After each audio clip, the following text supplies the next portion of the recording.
Vamos a hablar del asma y particularmente vamos a centralizar la entrevista en el asma severo y los últimos tratamientos, los fármacos biológicos, ¿no verdad?, que logran aliviar completamente los síntomas. Es realmente una maravilla para los asmáticos. Y para ello hemos convocado a toda una experta. Esta mañana es la doctora Mónica Kierszenbaum. Ella es la profesora agregada grado 4 de la Cátedra de Neumología. Doctora, un placer de tenerla esta mañana. Muy buenos días. Muy buenos días, Juan Carlos. Un placer también estar acá junto a usted y a la audiencia para poder abordar el tema del asma, que nos parece siempre muy importante. Sin duda, sin duda. Mónica, vamos a ir hacia el asma severo, pero antes rápidamente titulares de lo que es el asma y sus presentaciones. Ahí está. El asma tenemos que entender que es una enfermedad crónica no transmisible, la más frecuente de las enfermedades crónicas no transmisibles.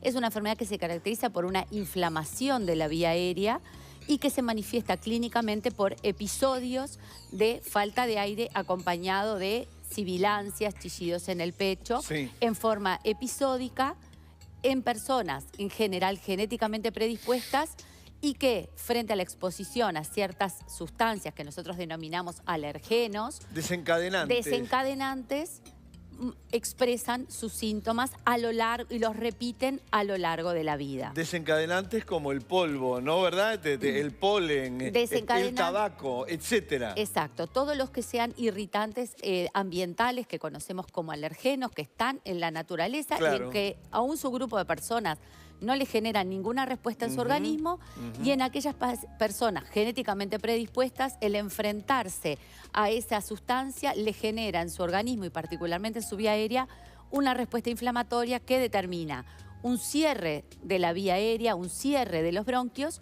y que progresivamente en el tiempo va generando una inflamación que puede ir remodelando esa vía aérea, generando una obstrucción fija al flujo aéreo. ¿En qué casos, doctora, se da el asma severo? Bueno, el asma severo, tenemos que decir, el asma en sí es una enfermedad muy heterogénea.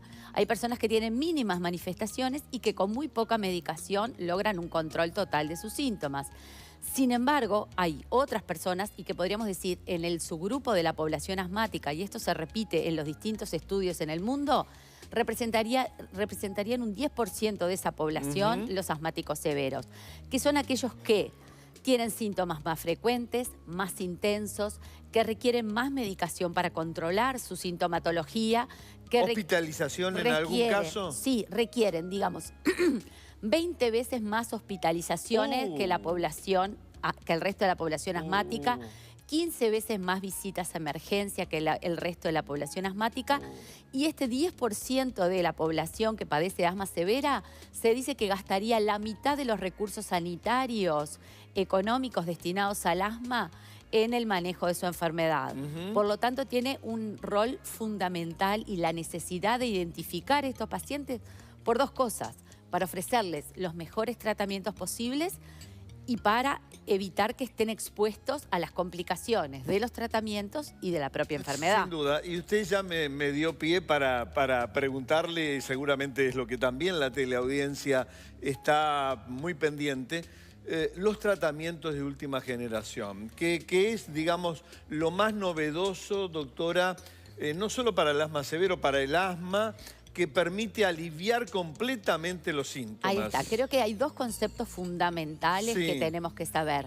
Y es, una, que cada paciente necesita tener un tratamiento personalizado. Es decir, cada paciente asmático debe irse de su consulta con el médico con un tratamiento en el cual tenga un ítem que sea tratamiento de mantenimiento o control, y un tratamiento que sea de rescate. ¿Por qué? Porque el paciente tiene que poder autoadministrarse la medicación de la mejor manera posible para evitar las complicaciones mayores. Eso es un punto. Segundo punto, tener revisado cada una de las instancias, de decir, este paciente no está expuesto a los factores desencadenantes o está expuesto en la menor cantidad posible.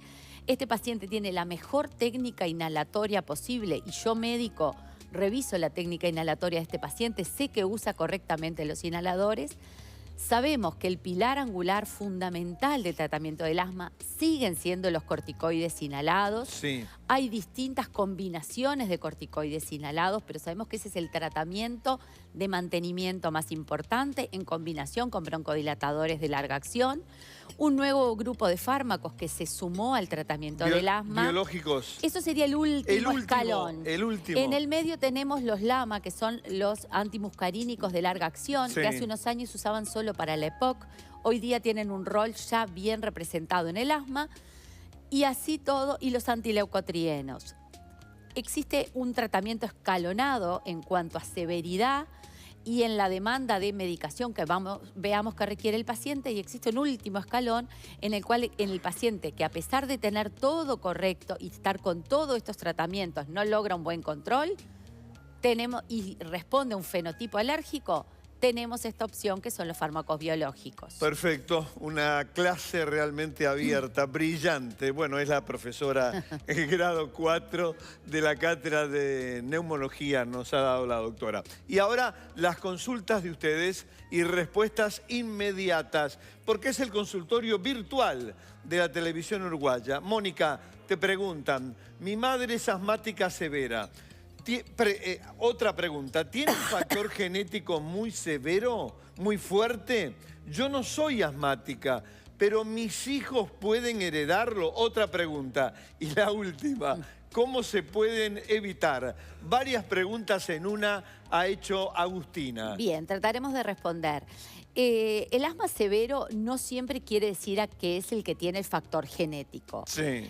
Si bien en el asma el factor genético y vinculado fundamentalmente a la alergia, al fenotipo alérgico, sí tiene un componente genético, no todos los asmas severos tienen este claro componente, por lo tanto los hijos pueden heredarlo o no en mayor medida, pero pongamos que podría heredarlo. En este caso la hija no tiene asma, pero a su vez teme por la segunda generación, por sus hijos. Y uno dice, ¿cómo podemos asegurar? No podemos asegurar. No, pero ¿qué cosas sabemos que esos niños se van a beneficiar de no estar expuestos a los mayores desencadenantes? Y de los que hablábamos. Tenemos que ser, pero sobre todo en la responsabilidad familiar tenemos que ser muy responsables de uno.